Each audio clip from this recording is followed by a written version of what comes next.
بھی کرتا ہوں کہ ہمارے ہاں جو یہ اصطلاح ہے نا کہ دینی جماعتیں، اس کا مطلب خود بخود یہ بنتا ہے کہ باقی جماعتیں غیر دینی ہیں۔ یہ بات اصولاً غلط ہے۔ پاکستان کے اندر آئین پاکستان اور دستور پاکستان کے مطابق الیکشن کے اندر حصہ لینے والی تمام جماعتیں قرآن و سنت اور آئین پاکستان کی پابند ہے، کوئی بھی اس سے باہر نہیں۔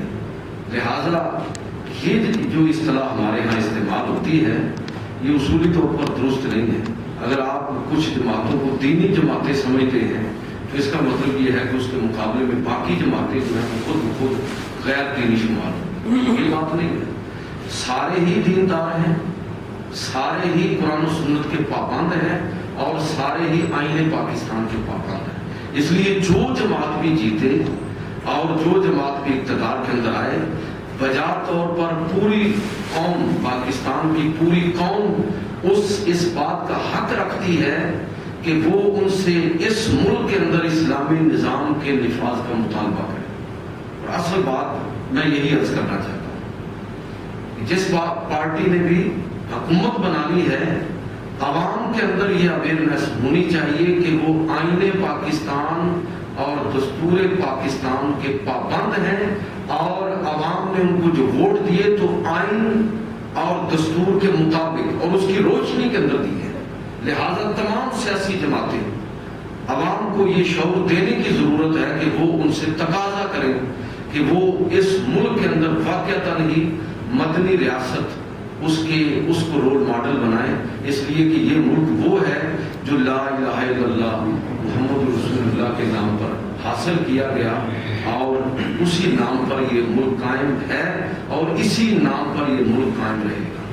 لہٰذا یہ میں چند باتیں جو آج عرض کرنا چاہتا ہوں وہ یہی ہے کہ مدنی ریاست اس کا جو منشور ہے قرآن مجید نے وہ کیا بیان کیا ہے، اور پھر اللہ کے رسول صلی اللہ علیہ وسلم نے جو عملی طور پر اس منشور پر عمل درآمد کر کے دکھایا، اس کو ہم دیکھیں۔ عوام کے اندر یہ بات تازہ رہنی چاہیے کہ مدنی ریاست کیا ہے، اسلام کا پولیٹیکل سسٹم کیا ہے، اور ہماری جو مذہبی یا جو آپ اصطلاح استعمال کر رہے ہیں مذہبی جماعتیں، غیر مذہبی جماعتیں جو بھی ہیں، وہ اس مدنی ریاست کو ہی اپنے لیے رول ماڈل بنائیں گی۔ کسی اور نظام اور کسی اور قانون کو یہ قوم تسلیم کرنے کے لیے تیار نہیں ہوگا۔ اللہ تعالیٰ قرآن مجید کے اندر ارشاد فرماتا ہے الذین ان مکناہم فی الارض اقاموا الصلاۃ وآتوا الزکاۃ وامروا بالمعروف ونہوا عن المنکر، کہ یہ وہ لوگ ہیں کہ اگر ہم ان کو زمین کے اندر اقتدار دیں، مسلمان قوم کے بارے میں بات ہو رہی ہے، اسلامی نظریہ حیات پر جینے اور مرنے والوں کے لیے بات ہو رہی ہے، کہ اگر ان لوگوں کو ہم زمین کے اندر اقتدار دے دیں تو یہ کیا کریں گے؟ اللہ تعالیٰ قرآن مجید کے اندر ان 4 اصولوں کا تذکرہ فرماتے ہوئے کہ وہ نماز کا نظام قائم کریں گے، پہلی چیز، زکوٰۃ کا نظام قائم کریں گے، وَأَمَرُوا بِالْمَعْرُوفِ، اور معروف یعنی نیکی کے امر بالمعروف کے شعبے قائم کریں گے، وَنَہَوْا عَنِ الْمُنکَرِ، منکرات، برائیاں، فحاشی اور عریانی، اس کے خلاف وہ باقاعدہ اللہ اور اللہ کے رسول کی تعلیم کے مطابق سیسا پلائی ہوئی دیوار بنیں گے۔ اس موضوع پر اس حوالے سے ان کا کام 4 بنیادی چیزیں ہیں۔ میں ان پر یہ یعنی کہہ لیجیے کہ اسلامی ریاست کا بنیادی نظریہ بھی یہ ہے، اس کا منشور بھی یہ ہے، لیکن میں اس سے پہلے 1-2 باتیں اور عرض کرنا چاہتا ہوں کہ ریاست کے نظام کے اندر جس چیز کی اللہ کے رسول صلی اللہ علیہ وسلم نے ہماری تربیت کی اور جس کی عملی تعلیم پیش کی وہ یہ ہے کہ نظریات اور نظریہ اور بنیادی اور اصولی باتیں جس پر وہ ریاست وہ تہذیب قائم ہے، اس کو پہلی ترجیح ملنی چاہیے، وہ چیزیں ہمیشہ پیش نظر رہنی چاہیے قوم کے، لوگوں کے اور پوری امت کے۔ لیکن ہوتا کیا ہے کہ عام طور پر وہ نظریہ اور وہ اصول وہ نظر انداز ہو جاتے ہیں، اور خاص طور پر میں بر صغیر کی بات کروں کہ بر صغیر کا علاقہ وہ ہے، یہاں کے لوگوں کا مزاج یہ ہے کہ یہ نظریہ اور اصول بس سرسری ایک دور میں دیکھنے کے بعد اس کے بعد یہ لوگ بھول جاتے ہیں۔ بر صغیر نظریات کا قبرستان ہے، کدھر گئے وہ آپ کے سارے نظریات جو کسی نہ کسی، کبھی دو قومی نظریہ اس کا بڑا گلگلہ تھا، کبھی صوفیزم، تزکیہ نفس اور خانقاہی نظام ایک نظریے کی شکل میں ہمارے اندر موجود تھا، آج کاروبار ہے۔ ایک وقت تھا کہ جب قرآن و سنت کی بنیاد پر یہ ملک دنیا کی تاریخ کے اندر یہ ایک منفرد مثال ہے کہ ملک وجود ہی اس نظریے پر آیا کہ پاکستان کا مطلب کیا، لا الہ الا اللہ۔ یہ معمولی بات نہیں ہے، لیکن میں عرض کرتا ہوں کہ یہ ہماری ایک بہت بڑی کمزوری ہے کہ نظریات آہستہ آہستہ ہماری نظروں سے اوجھل ہو جاتے ہیں۔ بر صغیر کے لوگوں کا مزاج جو ہے وہ شخصیت پرستی کا ہے، بت پرستی سے ہوئی ہے نا مسلمانیت۔ ہندوستان بت پرستوں کا ملک تھا، لیکن شاید وہ چیز اب بھی اس قوم کے اندر اسی انداز میں کسی نہ کسی شکل کے اندر سرایت کی ہوئی ہے۔ آپ اندازہ فرمائیں کہ اللہ کے رسول صلی اللہ علیہ وسلم کی شخصیت رول ماڈل ہے۔ قرآن مجید نے جگہ جگہ رسول اللہ صلی اللہ علیہ وسلم کی ذات کو اہل ایمان کے لیے نمونہ قرار دیا ہے۔ حضور کی اطاعت کو اللہ نے اپنی اطاعت قرار دیا ہے، نبی صلی اللہ علیہ وسلم کی اتباع کو محبت الہی کا سبب قرار دیا ہے۔ قرآن پاک پڑھیے، قرآن پاک اطاعت رسول، محبت رسول اور اس چیز سے بڑا ہوا ہے کہ رسول اللہ صلی اللہ علیہ وسلم کی ذات دین کا مرکز اور محور ہے۔ کوئی شک ہے؟ حضور صلی اللہ علیہ وسلم کی ذات عظیم ذات ہے کہ آپ کی شخصیت ہمارے لیے رول ماڈل ہے، لیکن اس کے باوجود نبی کریم صلی اللہ علیہ وسلم نے لوگوں کو خبردار کیا، خبردار خبردار میرے ساتھ وہ معاملہ نہ کرنا اور مجھے اس نظر سے نہ دیکھنا، لا تطرونی کما اطرت النساء، مجھے اس طرح مت بنا لینا جس طرح نصارہ نے اپنے نبی کو بنا لیا تھا، خدا بنا لیا۔ نصرانی حضرت عیسیٰ علیہ السلام کو نبی مانتے تھے، لیکن ساتھ کہتے تھے کہ خدا کے بیٹے، یعنی نبوت کے درجے سے اٹھا کر خدائی کے درجے پر فائز کر دیا۔ اللہ کے رسول صلی اللہ علیہ وسلم نے اپنے بارے میں صحابہ سے کہا کہ مجھے نصارہ کی طرح خدا نہ بنا دے، میری پوجا کرنے لگوں، مجھے سجدے کرنے لگوں، مجھے خدا سمجھنے لگوں، بلکہ بار بار تلقین فرمائی، تعلیم دی کہ میں اللہ کا بندہ ہوں اور اللہ کا رسول، یہی منصب ہے میرا۔ شخصیت پرستی جس طرح عیسائیوں کے اندر تھی اس انداز میں ممانعت کر دی کہ ایسی شخصیت پرستی نہیں ہوگی۔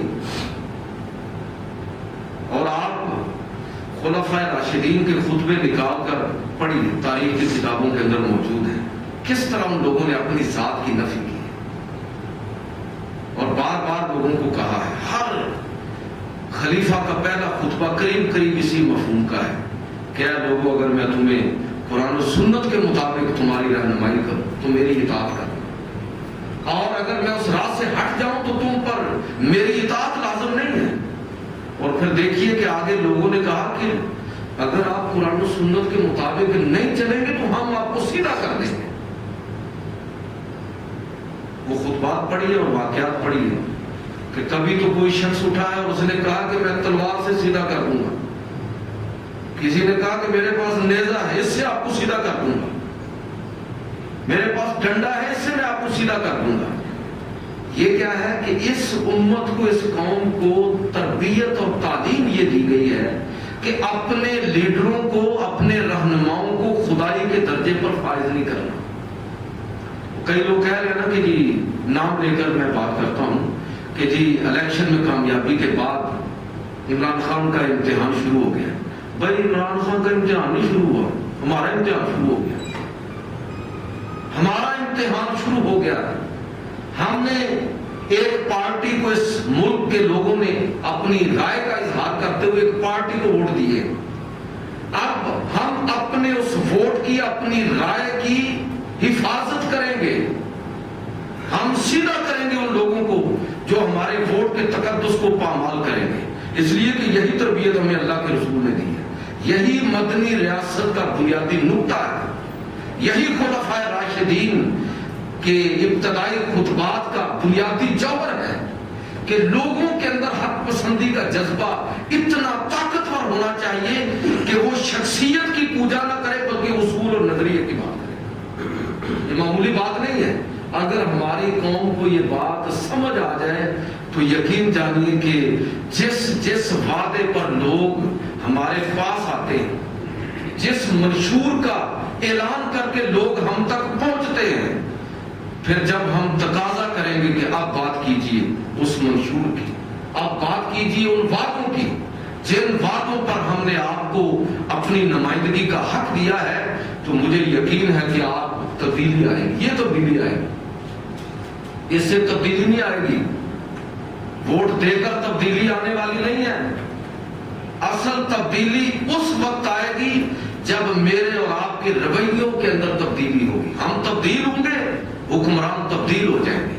اور اگر ہم اپنی غفلت کے اندر اسی انداز میں پڑے رہے، احتساب کا وہ تصور جو اسلام نے دیا ہے اس کی تربیت لوگوں کو حاصل نہ ہوئی اور لوگ باز پرس کرنے کا جذبہ ان کے اندر نہیں ہے، میں اکثر کیوں آپ سے کہتا ہوں کہ آپ کو جو شخص بھی کسی جگہ پر، کسی منصب پر فائد ہے، لوگوں کے اندر واقعتاً ہی اس درجے کی اویئرنیس ہونی چاہیے اور اس درجے کی جرأت اور حوصلہ ہونا چاہیے کہ وہ اگر محسوس کریں تو ان کا احتساب کریں، چاہے وہ آپ کی مسجد کا امام اور خطیب ہو، چاہے وہ آپ کا کوئی مذہبی رہنما پیر ہو، چاہے وہ آپ کا سیاسی رہنما ہو، چاہے کوئی شخص بھی ہو۔ جب لوگوں کے اندر یہ چیز پختہ ہوگی تو اس سے ایک بہت بڑی چینج آپ خود محسوس کریں۔ اس لیے پھر اصل امتحان کس کا شروع ہوا ہے؟ پھر ہمارا امتحان شروع ہوا ہے۔ اب ہم اپنے اس رائے کا تحفظ کریں گے، ہم اپنے اس رائے کو جس بنیاد پر دی تھی اس پر عمل کا تقاضا کریں گے۔ یہی خلفائے راشدین اور یہی مدنی ریاست کا بنیادی سبق ہے جو ہمیں اللہ کے رسول صلی اللہ علیہ وسلم کی سیرت سے بھی ملتا ہے اور خلفائے راشدین سے بھی۔ لہٰذا یہ بات ذہن میں رکھنی چاہیے کہ ہم لوگ جو بڑی خرابی پیدا کرتے ہیں بھلا کہاں پر کرتے ہیں؟ ہم اصل میں نظریے کو چھوڑ کر شخصیات کو پوجنے لگتے ہیں۔ میں اکثر آپ سے یہ گزارش کرتا ہوں اور بالکل شرح صدر کے ساتھ بات کرتا ہوں، بے شک ہم علماء کا احترام کریں، یہ بڑی اچھی بات ہے، بزرگوں کا احترام، اہل علم کا احترام اور یہ ساری باتیں اپنی جگہ پر، لیکن یہ احترام اس کا ایک خاص دائرہ ہے۔ یہ احترام اندھی عقیدت کے اندر نہیں ڈلنا چاہیے۔ جو ہمارے مذہبی رہنماؤں کو جو غلط فہمیاں پیدا ہوتی ہیں، ہمارے سیاسی رہنما جو اپنے آپ کو ناقابل تسخیر سمجھنے لگتے ہیں، تو اس میں اصل خرابی جو ہے وہ عوام کی ہے اور ہمارے مزاج کی ہے کہ ہم ان کو لیڈر اور انسان رہنے نہیں دیتے بلکہ ہم ان کو اٹھا کے خدائی کے درجے پر فائز کر دیتے ہیں۔ لہٰذا یہ لازم ہے کہ ہم شخصیات کو پوجنے کی بجائے نظریات کی بات کرتے رہیں۔ اللہ تعالیٰ کے حبیب نے بڑی خوبصورت بات کی کہ انما الطاعۃ فی المعروف، اطاعت اور اتباع یہ معروف کاموں میں ہے، اندھی اطاعت نہیں ہوگی۔ کسی پارٹی کے ساتھ وابستگی کا کوئی یہ مطلب نہیں ہے کہ آپ اندھا دھند ان کے پیچھے چلیں۔ لا طاعۃ فی معصیۃ الخالق، اللہ کی نافرمانی کے اندر ہم کسی کی اطاعت نہیں کریں گے. یہ سبق ہے اللہ کے رسول صلی اللہ علیہ وسلم نے یہ سبق ہمیں دیا ہے. لہذا میں یہ عرض کرنا چاہوں گا کہ اس میں حکمرانوں سے پہلے ذمہ داری عوام کی ہے کہ وہ ان اصولوں اور نظریات کی بات کرتے رہیں اور ان چیزوں کو یاد رکھیں. امتحان حکمرانوں کا نہیں ہے بلکہ عوام کا ہی ہے کہ وہ اپنی بات کی کتنا تحفظ کرتے ہیں, اپنی رائے کا جس پر انہوں نے وہ اس رائے جس بنیاد پر وہ رائے دی ہے اس کا کتنا وہ تحفظ کرتے ہیں.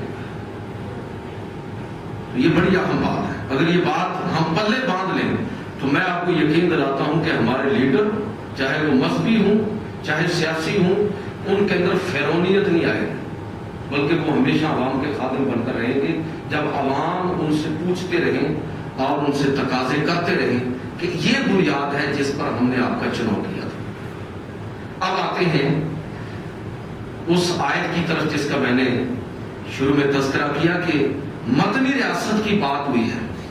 تو مدنی ریاست وہ ہے کہ جس کے منشور کے 4 بنیادی نکات ہیں. اللہ تعالیٰ ارشاد فرماتا ہے کہ ان لوگوں کو اگر ہم زمین کے اندر اقتدار دیں, طاقت دیں, حکومت دیں تو کیا کریں گے؟ پہلا کام یہ کریں گے کہ وہ اقام الصلاۃ, نماز کو قائم کریں گے. میں عرض کرنا چاہوں گا کہ نماز کو قائم کرنے کا مطلب یہ ہے کہ نماز کے نظام کو قائم کریں گے. صرف نماز پڑھنا یہ نماز کے نظام کا ایک حصہ ہے. صرف نماز پڑھنا مقصود بذات نہیں ہے. اللہ تعالیٰ کو کوئی کمی نہیں ہے کہ اس کی پوجا کرنے والی کائنات کا ذرہ ذرہ اس کے سامنے سر بسجود ہے. فرشتے, شجر اور حجر, بحر و بر سب اس کی تسبیحات کرنے والے ہیں. تو یہ ہمارے سجدوں کا اللہ محتاج ہے. اصل میں اس نماز کے ذریعے اللہ رب العزت نے انسانوں کو ایک تربیت فراہم کی ہے. لہذا نظام نماز کے قائم کرنے کا مطلب یہ ہے کہ نماز کا نظام قائم کیا جائے گا. اور نماز کا نظام کیا ہے؟ میں عرض کر رہا ہوں کہ یہ اسلام کے پورے روحانی نظام کی جڑ ہے. اگر اس بات کو ہم سمجھ لیں, نماز کا نظام یہ ہے. میں اس موضوع پر اکثر گفتگو کرتا ہوں, خلاصے کے طور پر صرف یہ عرض کرتا ہوں کہ نماز اصل میں ہمیں کیا سکھاتی ہے, اسپرچولی ہماری کیا تربیت کرتی ہے. تربیت یہ کرتی ہے کہ سب انسان برابر ہے, کوئی اعلیٰ اور ادنا نہیں ہے.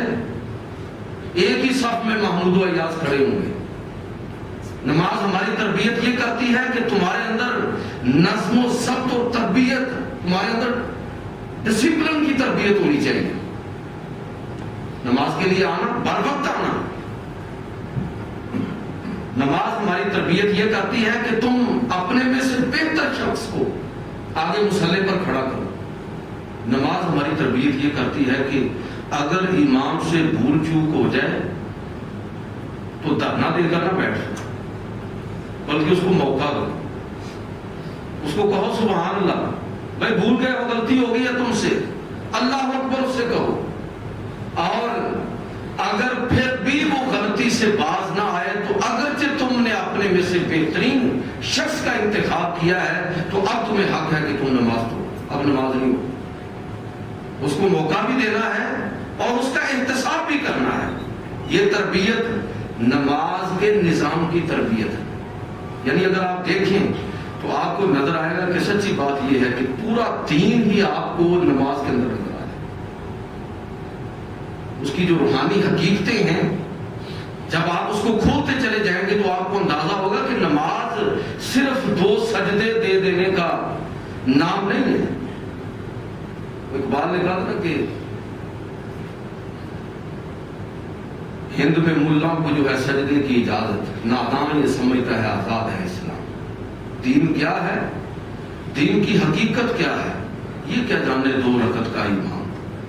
امامت کا حقدار بھی وہی شخص ہے جو اس دین کو بطور کل کے سمجھتا ہے اور اس کی آگے تبلیغ کرتا ہے.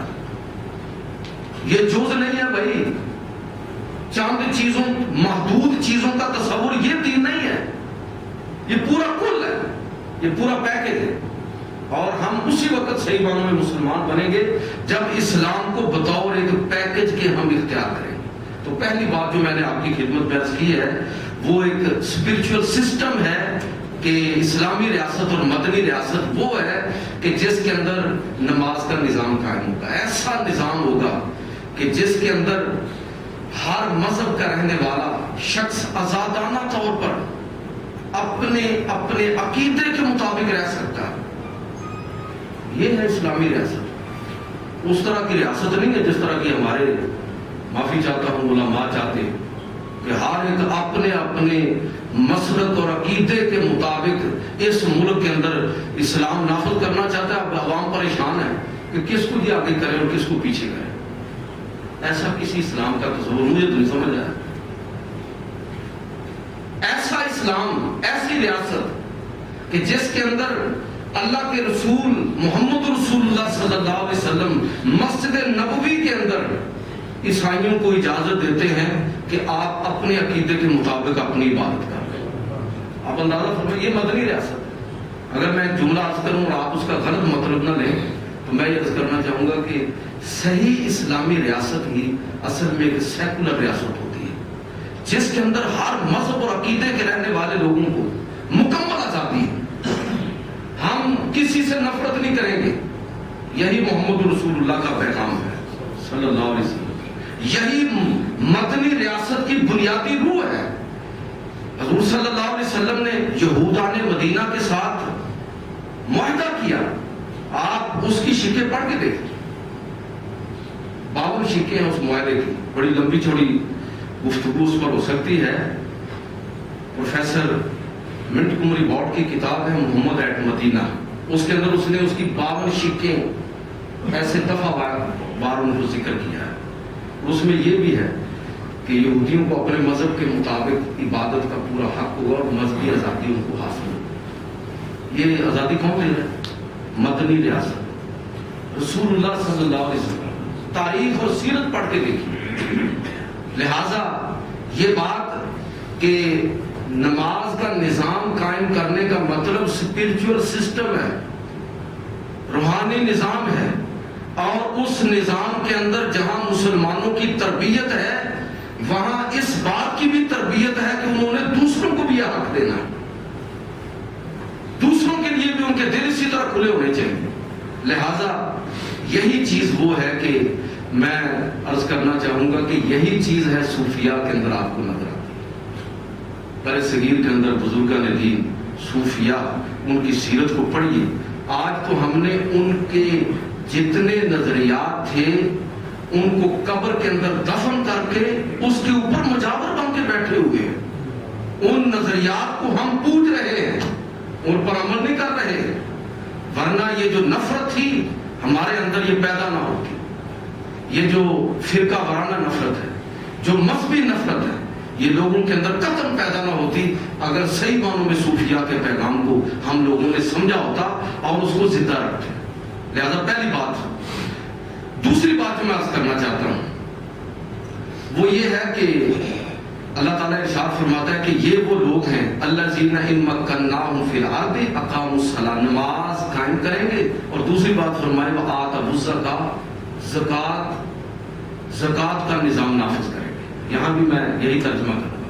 وآتوا الزکاۃ، زکوٰۃ دیں گے، زکوٰۃ کا ریاستی سطح پر پورا نظم قائم کریں گے. میں جس طرح میں نے عرض کیا کہ اسلام کے پورے روحانی نظام کی بنیاد نماز پر ہے، نماز کے قیام پر ہے، نماز کے نظام کے قائم کرنے پر ہے. بالکل اسی انداز میں سمجھیے کہ اسلام کے پورے نظام معیشت کی بنیاد اسلام کے نظام زکوٰۃ کے اندر ہے. بدقسمتی سے آج ہمیں ایک سوشل ویلفیئر اسٹیٹ کے تصور کو سمجھنے کے لیے مغرب کی طرف دیکھنا پڑتا ہے. ہم ادھر کیوں دیکھیں؟ یہ بد نصیبی ہے نا کہ ہمیں ادھر دیکھنا پڑتا ہے. ورنہ انسانی تاریخ کے اندر سب سے پہلے فلاحی ریاست کا تصور وہ مدنی ریاست کے اندر آپ کو ملے گا. رسول اللہ صلی اللہ علیہ وسلم نے صحیح معنوں میں ایک فلاحی ریاست قائم کی. اور یہ کتنی اہم چیز ہے کہ جن لوگوں کو یہ بات سمجھ آ جاتی ہے ان کا عمل اور ان کی زندگی بالکل آپ کو تبدیل ہوتی ہوئی نظر آئے گی کہ لوگوں کی ویلفیئر، لوگوں کی خدمت، ریاست کے قیام کا بنیادی مقصد عوام کی سہولت اور مذہب کا بنیادی نظریہ لوگوں کی روحانی اور ان کی جسمانی اور عملی ضروریات کو پورا کرنا، یہ سارے مذہب کے تقاضے ہیں۔ جب یہ مذہب کے تقاضے ہیں تو خود بخود ریاست کا تقاضا بھی یہی ہو گیا کہ یہ ریاست کا بھی بنیادی منشور ہے۔ آپ اندازہ فرمائیں کہ نبی صلی اللہ علیہ وسلم نے کتنی سال کی عمر تھی جب آپ نے اعلان نبوت فرمایا؟ 40 سال، اور 40 سال تک تو قریب آدمی اپنی ساری توانائی صرف کر چکا ہوگا۔ اس وقت آپ نے اعلان نبوت فرمایا۔ اس سے پہلے کیا تھا؟ صرف ایک ہی چیز، اس سے پہلے صرف ایک ہی چیز تھی کہ اللہ کے رسول صلی اللہ علیہ وسلم نے اس معاشرے کے اندر رہتے ہوئے، مکی معاشرے کے اندر، عرب کے معاشرے کے اندر رہتے ہوئے اللہ کے رسول صلی اللہ علیہ وسلم نے لوگوں کے ساتھ اپنے معاملات کو اتنی دیانتداری کے ساتھ، اتنی خیرخواہی کے ساتھ، لوگوں کی خدمت کے جذبے کے ساتھ آپ نے اس انداز میں انجام دیا کہ جب آپ صلی اللہ علیہ وسلم اعلان نبوت کے وقت اور لوگوں کو مخاطب کرتے ہوئے جب آپ صلی اللہ علیہ وسلم اپنی نبوت کی دلیل طلب کرتے ہیں تو وہ کس چیز کو دلیل بناتے ہیں؟ اپنی پچھلی 40 سالہ زندگی کو۔ اے لوگوں، اگر میں یہ کہوں کہ پہاڑی کے دوسری طرف ایک لشکر تم پر حملہ ہونا چاہتا ہے تو کیا کہو؟ لوگوں نے کہا کہ ہم آپ کی تصدیق کریں گے، اس لیے کہ کبھی آپ کو جھوٹ بولتے ہوئے نہیں دیکھے۔ لوگوں کے ساتھ معاملہ کس طرح ہے؟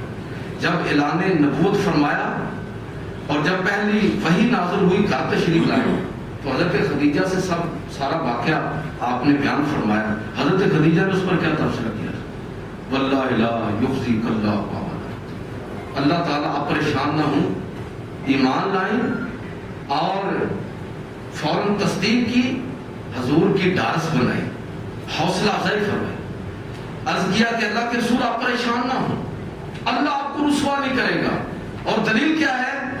کیونکہ آپ دوسروں کی مدد کرتے ہیں، دوسروں کے کام آتے ہیں، یتیموں کے سر پر شفقت بھرا ہاتھ رکھتے ہیں، لوگوں کی مہمان نوازی کرتے ہیں، قرض داروں کے قرضوں کو ادا کرتے ہیں۔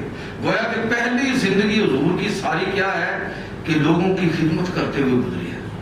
عام طور پر مواخات مدینہ کا تذکرہ ہوتا ہے، میں عرض کرتا ہوں یہ کتاب ہے کتاب المحب ابن حبیب کی کتاب ہے، محمد ابن حبیب، اس نے اپنی کتاب سیرت کی کتاب ہے، اس میں مدنی دور کے اندر تو مواخات ہوئی جب ہجرت ہوئی اور اللہ کے رسول صلی اللہ علیہ وسلم نے ایک شخص کو دوسرے کا بھائی بنایا کہ تم اس کی ضرورت کو پورا کرو، تم اس کی ضرورت کو پورا کرو، تم اس کی مدد کرو۔ یعنی ریاست کے قیام کے ساتھ ہی تصور کیا ملا کہ لوگ اس انداز میں آپس میں زندگی بسر کریں گے کہ ایسا نہ ہو کہ کچھ لوگ بالکل ہی فقیر بن کر رہ جائیں، بے سہارا ہو کر رہ جائیں، بلکہ دوسرے لوگ ان کی ذمہ داری اور کفالت ان کے ذمہ ہوگی۔ اللہ کے رسول صلی اللہ علیہ وسلم، یہ واقعہ عام طور پر ہم بیان کرتے ہیں، لیکن میں عرض کرتا ہوں کہ مکہ کے اندر بھی حضور نے مواخات قائم فرمائی تھی۔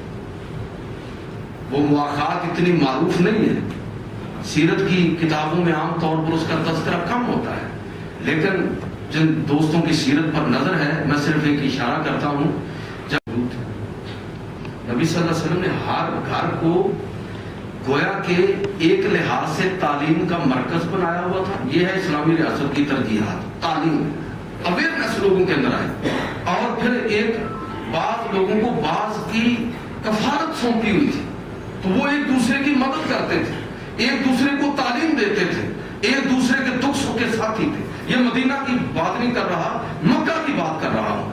تو نبی کریم صلی اللہ علیہ وسلم نے یہ تصور دیا، اور جب مدنی ریاست قائم ہوئی تو اس کے بعد تو اتنی مثالیں اس کی پیش کی جا سکتی ہیں کہ اللہ کے رسول صلی اللہ علیہ وسلم کی سیرت یہ ہے کہ آپ بیت المال کے اندر مال جمع کرنے کی بجائے آپ کا حال یہ تھا کہ مال آتا، زکوٰۃ آتی، یا غنیمت آتی، مال فے آتا، تو اللہ کے رسول صلی اللہ علیہ وسلم مسجد نبوی کے اندر اس کو جمع فرما لیتے، اور اس وقت تک گھر جانا پسند نہیں فرماتے تھے جب تک وہ سارے کا سارا تقسیم نہ ہو جائے۔ یہ ہے، یہ خلیفہ کا سوابدیدی اختیار نہیں ہے، بلکہ یہ عوام کا حق ہے، اور یہ حق ان کو ہر صورت میں دیا جائے گا۔ لوگوں کی ویلفیئر کا تصور، اور خلفائے راشدین میں چلے جائیں، وقت نہیں ہے کہ میں اتنی تفصیل کے ساتھ جاؤں، صرف اتنا عرض کرتا ہوں، خلفائے راشدین حضرت ابوبکر صدیق، عمر فاروق، عثمان غنی، علی المرتضیٰ رضوان اللہ تعالیٰ علیہ اجمعین کی سیرت کو پڑھیے، آپ کو اندازہ ہوگا کہ ان کی خلافت کا بنیادی اور مرکزی مقصد ہی یہ ٹھہرا کہ لوگوں کو فیسیلیٹیٹ کرنا ہے، لوگوں کو زیادہ سے زیادہ اکاموڈیٹ کرنا ہے، اور وہ اس معاملے میں اس حد تک گئے ہوئے تھے کہ راتوں کو اٹھ اٹھ کر گشت ہو رہے ہیں، لوگوں کے بارے میں معلومات لی جا رہی ہیں، فہرستیں بن رہی ہیں، اور اس میں صرف مسلمان ہی نہیں غیر مسلموں تک کو وظائف دیے جا رہے ہیں۔ تفصیلات آپ سیرت کی کتابوں میں پڑھ سکتے ہیں۔ حضرت عمر رضی اللہ تعالیٰ عنہ نے ایک غیر مسلم تھا عیسائی، اس کو بڑھاپے میں بابا جی مانگ رہے تھے، پوچھا کہ کیوں مانگ رہے ہو؟ کہنے لگا کہ خلیفہ کو ٹیکس جمع کروانا ہے، 2 درہم یا جتنا بھی تھا۔ تو فرمایا کہ اچھا تو تم مانگ کیوں رہے؟ کہا جی میرے پاس ہے کوئی۔ اسی وقت اعلان کر دیا کہ آج کے بعد یہ ٹیکس جو ہے صرف اس آدمی سے لیا جائے گا جو دینے کی طاقت رکھتا ہے،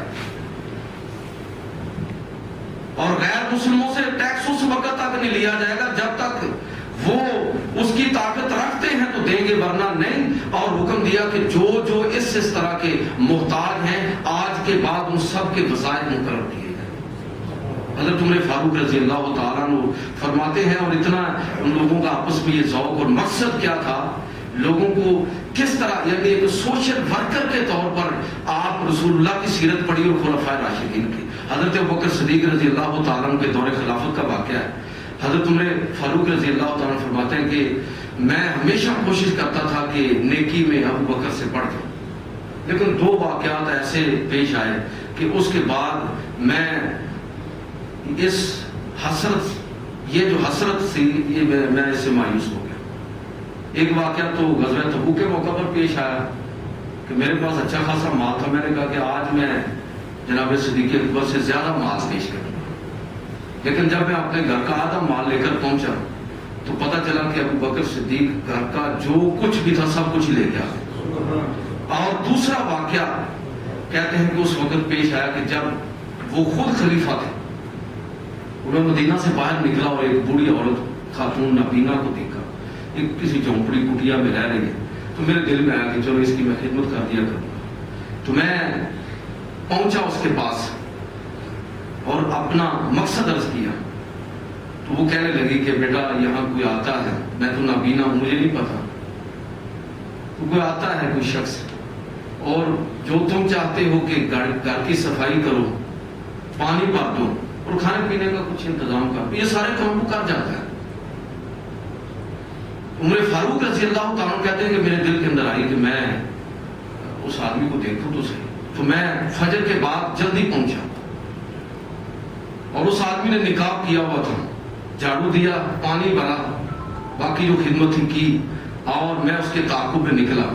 مدینہ کے قریب پہنچ کر عمر فاروق رضی اللہ تعالیٰ کہتے ہیں کہ جب میں نے دیکھا کہ وہ شخص جس نے اپنا نقاب اتارا ہے وہ ابوبکر صدیق رضی اللہ عنہ، یہ ہے خلافت۔ مدنی ریاست کو اگر ہمارے حکمران رول ماڈل بنانا چاہتے ہیں تو ان کے لیے صرف ایک ہی چیز ہے کہ مدنی ریاست کا بنیادی پیغام یہ ہے کہ عوام کی خدمت کے اندر جت جاؤ، عوام کی خدمت کو اپنی ریاست کا، میں تو بلکہ کہتا ہوں کہ مذہب کا مقصد یہی ہے، لوگوں کی خدمت، لوگوں کی ضروریات کو پورا کرنا۔ آپ اندازہ فرمائیں کہ بعض اوقات نظریہ اور اصول اور حلال و حرام کی بحث پیچھے رہ جاتی ہیں اور لوگوں کی ضروریات مقدم ہو جاتی ہیں۔ کیا اگر کوئی آدمی موت سے دو چار ہو رہا ہو، بھوک سے مر رہا ہو، پیاس سے مر رہا ہو، تو کیا اس کے لیے ہم نے پڑھا نہیں ہے اور قرآن اس کی اجازت نہیں دیتا کہ اس کے لیے حرام بھی حلال ہو جاتا ہے؟ اس کا مطلب یہ ہے کہ انسانوں کی ضروریات کو پورا کرنا اللہ اپنے حکم کو معطل کر دیتا ہے کہ پہلے لوگوں کی ضرورت پوری ہوگی اور اس کے بعد میرا حکم نافذ ہوگا. یہ بنیادی مقصد ہے مدنی ریاست کا پیغام یہی ہے. اور خلفائے راشدین کی پوری زندگی کو آپ پڑھیں تو یہ بنیادی نقطہ یہ سمجھ آتا ہے. آخری بات کر کے ختم کرتا ہوں کہ اس حوالے سے اگر آپ دیکھیں, میں نے شروع میں تھوڑی سی بات کر دی کہ ہماری جو مذہبی جماعتیں ہیں یہ بھلا کیوں نہیں کامیاب ہوتی. یہ سوال ویسے آپ کو مجھ سے کرنا چاہیے لیکن میں آپ سے کر رہا ہوں. یہ کیوں نہیں کامیاب ہوتی اور یہ کبھی کامیاب نہیں ہوں گی. یہ میں بدعا نہیں دے رہا, حقیقت بتا رہا ہوں. اس لیے کہ ہمارا مذہبی طبقہ, ان کے اندر خدمت کا تصور ہی نہیں ہے. وہ خادم نہیں ہوتے, مخدوم ہوتے ہیں. اور مذہب جس چیز کی تعلیم دیتا ہے اور رسول اللہ صلی اللہ علیہ وسلم نے جس چیز کی تعلیم دی ہے اور خلفائے راشدین نے جس چیز کی تعلیم دی ہے وہ یہ ہے کہ خلیفہ وقت اگر نہ یار آج کل جھاڑو نہ آپ دے, اس کی اور بڑی شکلیں, اگر اس کو جھاڑو بھی دینا پڑے تو وہ دے گا. اگر قوم کا پانی بھی بھرنا پڑے تو اس کو بھرنا پڑے گا. اور اگر کسی کی ضرورت پوری کرنے کے لیے اپنی پشت پر اگر اس کو آٹے کی بوری لادنی پڑے اور خود اٹھا کر وہاں تک جانا پڑے تو تب بھی وہ یہ کام کرے. یہ ریاست کے قیام کا بنیادی مقصد جو ہے وہ لوگوں کی ضروریات کو پورا کرنا ہے. اس لیے پاکستان کے اندر یہ بنیادی جو ایک بہت بڑی خامی میں عرض کرنا چاہوں گا کہ ہمارے مذہبی لوگوں کے اندر, میں اپنے آپ پر یہ تنقید کر رہا ہوں, میں اس لیے یہ بات کر رہا ہوں کہ لوگوں کے اندر یہ اویئرنیس ہونی چاہیے کہ ووٹ جس چیز پر دیا جائے گا, نمائندگی کا حق جس چیز پر دیا جائے گا, وہ نظریہ بھی ہونا چاہیے اور اس کے ساتھ ساتھ جذبہ خدمت بھی ہونا چاہیے. علماء جب یقین کریں کہ میں نے جو سمجھا ہے کہ علماء اور پیر حضرات جب نکلیں گے اس جذبے کے ساتھ کہ ہم نے لوگوں کی خدمت کرنی ہے تو پھر لوگ بھی ان کی خدمت کے لیے کھڑے ہو جائیں گے, لوگوں کے پیچھے چلیں گے. لیکن جب جذبہ یہ ہو کہ میں مخدوم ہی رہوں گا تو پھر بھئی یہ اسلامی ریاست, مسلم ریاست, مدنی ریاست, اس کے اندر جو ویلفیئر کا تصور ہے یہ اس کے بالکل برعکس ہے. آج کے دور میں بڑی خوبصورت مثال ہمارے سامنے یہ ترکی کے اندر ہے. طیب اردگان کو دیکھیں, خدمت کو کتنی ترجیح دی اور اس کے نتیجے میں یہ دعوت اور تبلیغ جو ہے یہ خود بخود ہوتی چلی جاتی ہے. ٹائم ختم ہو گیا اس لیے میں آگے پہنچنا بھی ہے, لیکن میں یہ بات عرض کرنا چاہوں گا کہ انہوں نے کوئی تبلیغ نہیں کی. یہ نہیں ہے کہ فیتے پکڑے اور لوگوں کی داڑھیاں ناپ رہے ہیں کہ پوری ہے کہ نہیں ہے, کوڑے لگانے شروع کر دی ہے. یہ نہیں کہا کہ آج کے دور میں آج کے حالات کے مطابق, یہ نہیں کیا کہ شراب خانہ بند کروا دیا, بلکہ شراب خانے کے دروازے پر کھڑے ہو گئے کہ یہ کام چھوڑ دو, اچھا نہیں ہے. لوگوں کو تیار کیا ہے, لوگوں کو حکم نہیں دیا کہ جس عورت نے بال کھلے چھوڑے اور جس نے بے پردگی کی اس کو کوڑے لگیں گے, بلکہ کیا ہے اسکارف کا کلچر ڈیولپ کر دیا. 4000 فیکٹریاں وہاں پر صرف بہترین قسم کے اسکارف بنانے پر لگی ہوئی ہے. آپ یہ کلچر ڈیولپ کریں, آپ یہ ماحول بنائیں کہ لوگ خود بخود دین کی طرف آتے چلے جائیں. مدنی ریاست کو ہمارے حکمران, یہ ہماری موجودہ جو سیاسی اکثریتی جماعت بنی ہے, عمران خان نے یہ بات کہی ہے کہ میں مدنی ریاست کو رول ماڈل بنانا چاہتا ہوں, تو میں یہ عرض کرنا چاہوں گا کہ آئین پاکستان اور دستور پاکستان کے مطابق عوام اس بات کا حق رکھتے ہیں کہ وہ اپنے حکمرانوں سے تقاضا کریں کہ واقعتاً ہی وہ مدنی ریاست کو رول ماڈل بنائیں, رسول اللہ صلی اللہ علیہ وسلم کی زندگی کو رول ماڈل بنائیں اور وہ خلفائے راشدین کی زندگی کو اپنے لیے رول ماڈل بنائیں. ہمیں کسی مذہبی جماعت کی حکومت اور قیادت کی ضرورت نہیں ہے. پاکستان کے اندر جو جماعت بھی جیتے گی, یہ مذہبی دینی جماعتیں اور غیر دینی جماعتیں اس طرح ہی غلط ہیں, جو جماعت بھی جیتے گی وہ اسلامی دستور اور آئین پاکستان کی پابند ہے اور اس بات کی پابند ہے کہ اس ملک کے اندر قرآن و سنت کے نظام کو نافذ کرے. لہٰذا ہم نے بیدار رہنا ہے کہ لوگوں نے جس رائے کا اظہار کیا, اب حکمران ان کا امتحان نہیں ہے, امتحان ہمارا ہے. لوگ کہہ رہے ہیں جی عمران خان جیت گیا ہے, اس کا امتحان شروع ہو گیا. امتحان میرا اور آپ کا شروع ہوا ہے. ہم نے جن لوگوں کو قیادت دی ہے یہ آئندہ دیں گے, ہم ان کا احتساب بھی کریں گے اور تقاضا کریں گے کہ اپنے منشور کے مطابق آئین پاکستان کے مطابق، دستور پاکستان کے مطابق اس ریاست کے نظام کو قائم کریں۔ اللہ پاک مجھے اور آپ کو اس فکر کو سمجھنے کی